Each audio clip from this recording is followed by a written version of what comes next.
he did something that I want to drive home to us, because this is such an issue with people today, particularly in this economy. Steve worked in years past for Purina, Checkerboard Square. It's in St. Louis. That's been bought by so many people, I don't know who owns it now. Regardless, he was already making a good living. Financially, they'd been in St. Louis, raised their boys, doing well in school. They had their church connection. Everything was going great. And then that company, whoever owned them at that time, said, Steve, we got a deal for you. We want you to move to Minneapolis. And I'm telling you, folks, they didn't just give him a raise. They knocked his salary out of the park. Whatever's beyond 6 figures, he hit it. It was an incredible. We're talking about where you can say, well, do we want a home in New York or Los Angeles, or what sort of boat do we want in the Caribbean? I mean, this was serious bucks. So Steve went to Minneapolis, and he hated it. He said, it's cold in Minneapolis. It's cold in St. Louis. But he got back in this, and the people where he worked could not believe what he told them. He said, you know, I don't like Minneapolis, but I could get used to it. But right now, my family is settled.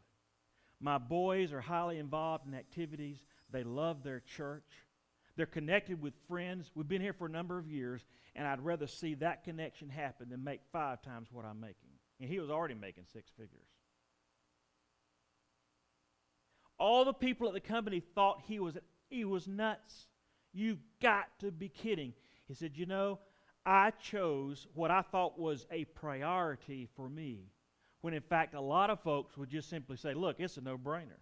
6 times my salary? Are you kidding? Where's the moving van? That brings us back to the issue of priority.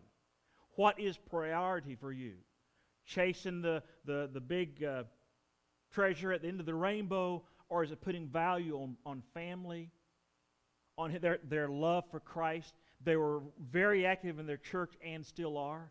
That was valuable to them. And because of that, he turned that job down. That company fired him. He had to find another job, and since has gotten another job and doing really, really well. And in fact, his oldest son was married not long ago, one of the finest young men you'll ever meet in your life.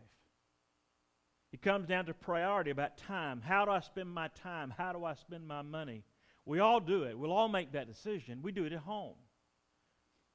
You'll decide whether or not you'll spend time with your wife, your kids, if you have that, or someone in your family. You'll decide whether or not you spend money for this or that vacation or this item or that item, what you'll spend for Christmas. I mean, it's kind of a tragic thing that we'll probably spend more for Christmas than we'll give to the church all year long. And I just don't get it. I don't get that. You know, God said, give a tithe. That means 10% of what I bring in, 10% of what my wife brings in, we give 10% to God's work. It's a no-brainer. I'm thinking, doesn't everybody do that? And I learned they don't. And I don't get it. People get all wadded up when you talk about money in church, and I said, look, guys, get real. Get over it.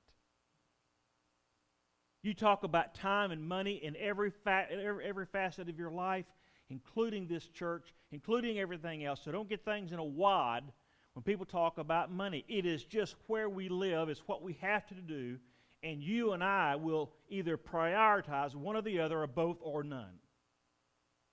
And where does God fit within that level of priority with what goes on into your life? Jimmy, a good pastor friend of mine, in fact, the senior pastor of the church where I came from, you'd have to know Jimmy. He's half normal, half crazy. And he's crazy, just crazy enough to believe what God said, that's what he'll do. I can't tell you the times and the times and the times they felt impressed. They needed to go somewhere to do this, to provide. And someone would say, well, Jimmy, where's the money coming from? And I don't know. Well, it's going to cost $150,000. Well, okay. Well, is it in the budget? Are you kidding? We don't have a budget. I don't know where the money's coming from. And I can tell you, out of amazement, I would watch God move and see things happen, because Jimmy was a leader who said, You know, I don't think God's going to ask me to do something stupid and crazy and way out of His will. I don't believe that for a minute. But when God says, this is where I want you to go, this is what I want you to do. I mean, God did that all through the Old Testament. He did it through the New. Why should He stop today? The problem with most people in churches is they can't get to the place of really trusting God. I mean, we are practicing Christians, but for all practical purposes, we're practicing atheists. Because we believe God will, but we don't practice that He does. And so we come to this realization that one day, Jimmy was talking about, he felt that he was going to go to Nigeria. Well, they shoot people in Nigeria. Nigeria is not a happy place. It's a tough place. But for some reason, Jimmy says, we're going to Nigeria. And long story short, we all went to Nigeria. And little did he know, when they heard that he was coming to do a conference, that the Presidente of Nigeria, I'm talking about the White House of Nigeria, the Presidente, heard Jimmy, he's about this high, little Jimmy was coming to town. He wanted to hear what this peace stuff was all about. And believe it or not, when they came, up came Presidente to this conference. And you had a bunch of other folks out there whose religious affiliation I don't need to mention, who didn't like what was going on. Tried to stop everything, but the president came, he heard, invited Jimmy to his house, the White House of Nigeria. And I heard just the other day, several weeks ago, on K-Love Radio, that the president of Nigeria has called the whole country of Nigeria for 40 days of purpose for prayer and fasting and seeking God.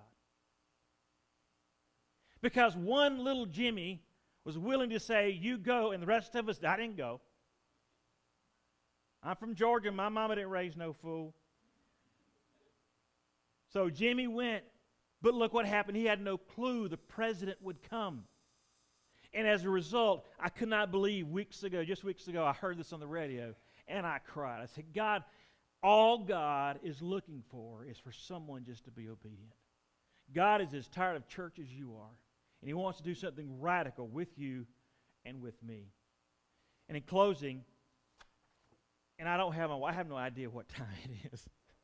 I purposely left it in the other room. I'm a little skeptical.